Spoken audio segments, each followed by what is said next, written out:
Democratic Congressman John Garamendi does not like the proposed tax cut compromise, and he has some ideas of his own. In fact, the congressman decided to write letters to both President Obama and Speaker Pelosi. So what are his ideas, and did he get answers to his letters? Congressman Garamendi joins us live. Good evening, sir.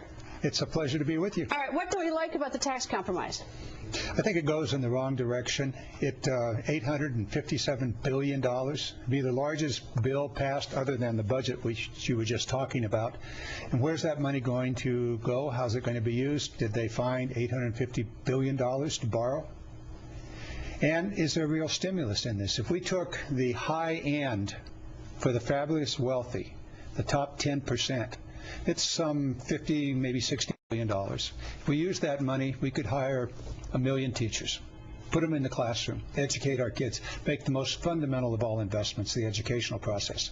But instead, we're going to further skew the system and pump literally $60 billion into the highest and wealthiest of Americans at a time when we really need to do other things than that.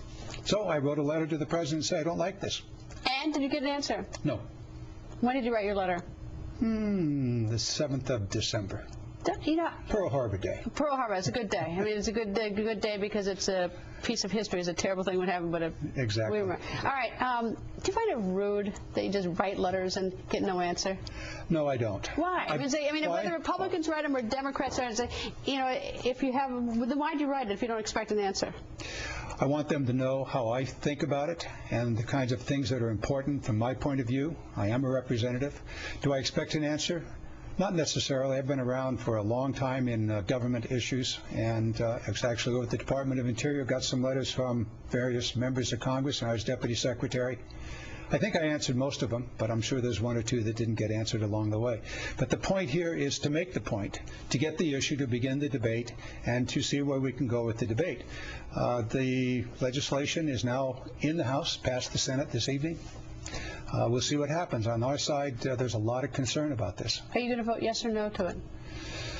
We'll see what amendments are adopted tomorrow. What could change it? I mean, obviously, I see you don't like it, and you think it's wrong, so I can't see you voting for it unless there's something that convinces you that it's not wrong. Well, the amendments that are being offered, at least that we know about this evening, only deal with the estate tax and make a modification, I think an important modification in the estate tax, but it doesn't deal with other things. I think there should be a decoupling.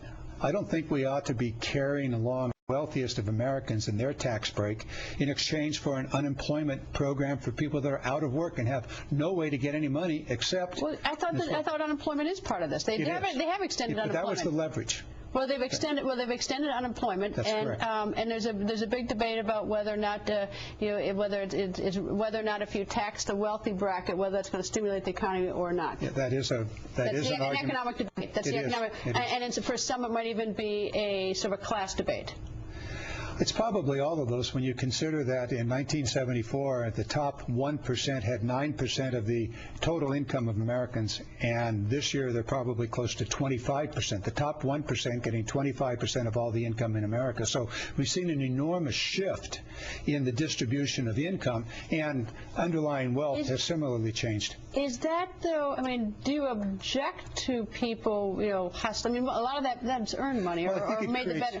I mean, people have earned that money, a lot of them. Well, very few inherit it. You must be referring to the Wall Street bankers that almost took the world into chaos. I know a lot of people who work really hard, work 7 days a week, and made a good bit of money. They're not all the Wall Street people. The underlying problem is that the great middle class of America has stagnated over the last 20, 25 years. They've not seen their well-being improved. In fact, if you eliminate the two-income family, husband and wife, you've actually seen a decline.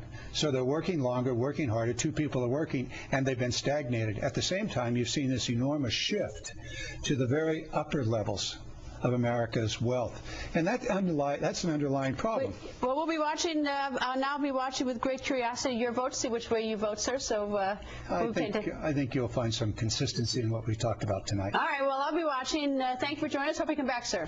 I'll look forward to that. Next, Senator Jim DeMint is here.